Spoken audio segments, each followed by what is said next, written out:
All right, good afternoon. Thank you for the honor of the podium and for following this stellar panel.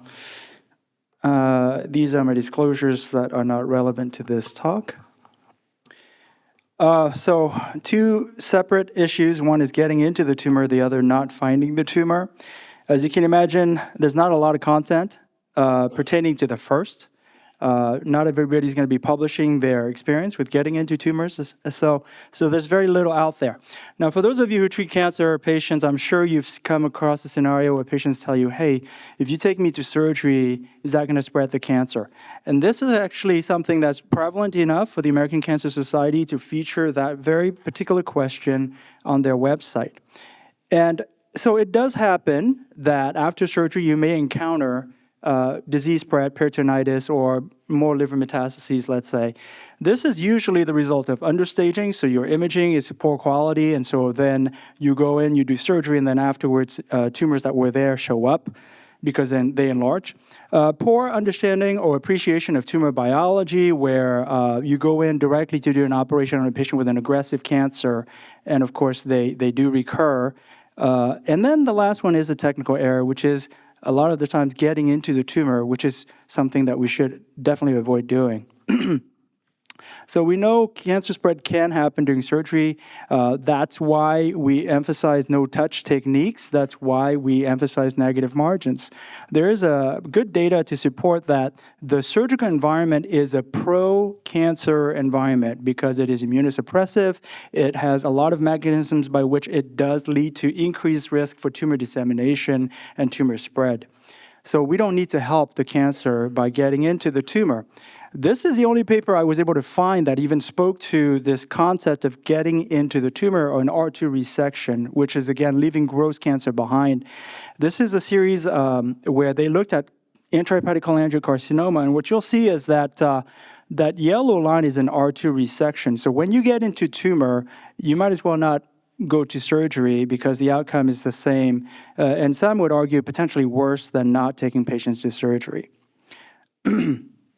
So there are some technical strategies to employ. And again, some of this is just kind of stuff that I'm sure all of you know, but I cannot emphasize enough how important the ultrasound is to liver surgery. Whether you're doing this open, whether you're doing this robotically, you have got to use the ultrasound. You have got to measure the tumor depth and then aim for a depth that's going to be greater than the tumor. So in this case, you can see on the left side, you measure the depth, and then you're going to go and say, okay, that's, let's say, 2 centimeters. I'm going to aim for at least 3.5 centimeters in depth, and then kind of be mindful of that. You can use water to get your ultrasound, the margins to kind of light up during the resection on the right side there. You can put a gauze, you can put a Surgicel, something to kind of, to kind of make it light up better. Gentle handling. This is, I think in MIS, and especially on the robot, this is an issue, right? Because you don't have that haptic feedback. Those instruments are very hard. And unless you're being super careful, especially when you're dealing with a big tumor, there's a very easy way for you to puncture the tumor with your hard instrument. So always, always, always pad your retraction with a gauze.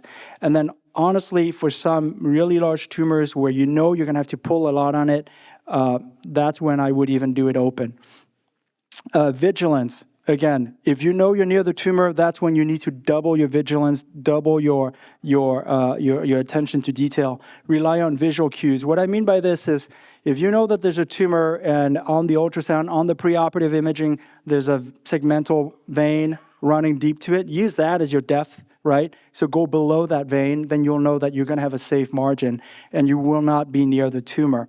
Course correction, of course. If you see that on the ultrasound you're getting really close to it, step back and go to a deeper depth.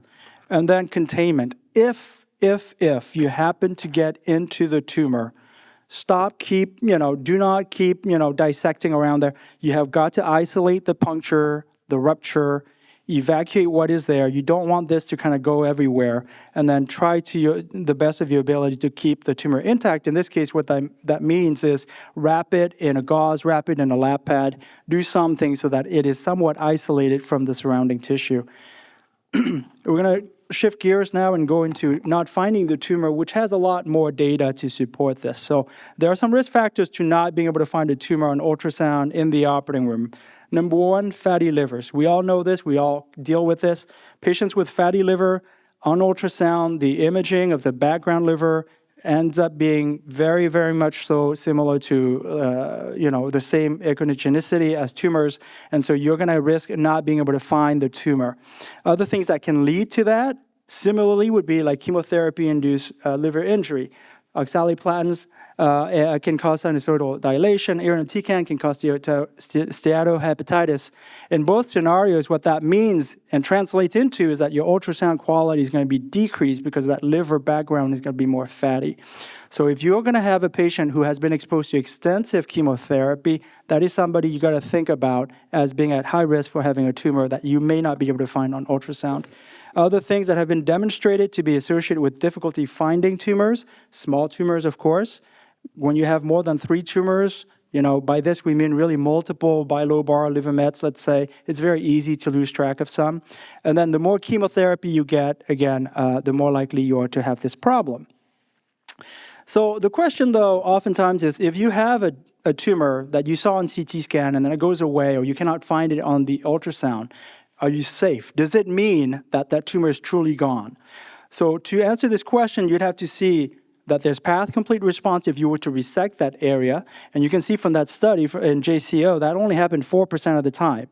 4% of the time where a tumor went away, you cut out the area anyway, and then there's tumor still left behind 96% of the time in this study by Adam. And then for those tumors that you do not resect, complete response would be a durable clinical response. By that I mean you leave that area in the patient, and over time you follow it, nothing shows up. That would be a durable clinical response. So here's a summary of a lot of the studies that have looked into this topic of disappearing liver mets. And what you'll see is that disappearing liver mets is not an uncommon scenario. It happens anywhere between 15 and 50% of the time. Sometimes you're able to find them in the operating room, but very often these are not truly gone. So just because they don't get seen on a CT scan, it does not mean that they're truly gone. So what can we do to help find them? I'll skip this one. Contrast-enhanced ultrasound, not truly available in the US. People use SonoView, they use Sonozoid. And you can see the first one here, this is SonoView, that helps you to distinguish the tumor from background. Same thing here, this is Sonozoid, where the demarcation of the tumor is enhanced by the injection of the contrast. Now, some studies have looked into these agents and found that depending on the series, some found no enhancement in your ability to actually change practice, whereas some show that it can really, really help. In the US, what can we do since we don't have these contrast agents? One thing that's easy to do is the placement of fiducials. These are little metal clips that you can have your interventional radiologist place next to tumors that you know are at risk for either disappearing or being difficult to find in the operating room. So here's an example of a tumor. The scan on the left is before the patient gets chemo at all, and you'll put a clip next to it, and then the patient will get chemo, and when you go to surgery, even if you lose that tumor, you can find the clip. It's your X marks the spot. So this has been used in our experience with great efficacy. And so right now, when do I place fiducials ahead of surgery? I'll do it for, again, a small tumor that is not subcapsular. A subcapsular tumor you should be able to find on ultrasound pretty well, or it'll leave a dimple, or it'll leave some kind of mark on the capsule. You should do it before you initiate chemotherapy or very soon after initiation, like after one cycle. If you're already planning on doing a right hepatectomy, clearly that doesn't matter if there's a tumor at risk for disappearing in that right liver. And I will do it also for fatty livers. So here's just an example. On the left is the CT scan, and you can see the clip is placed right into the tumor or near the tumor so that you can be guided by it. And then this one here, if you cannot put it into the tumor, you can also bracket the tumor so that you can find it.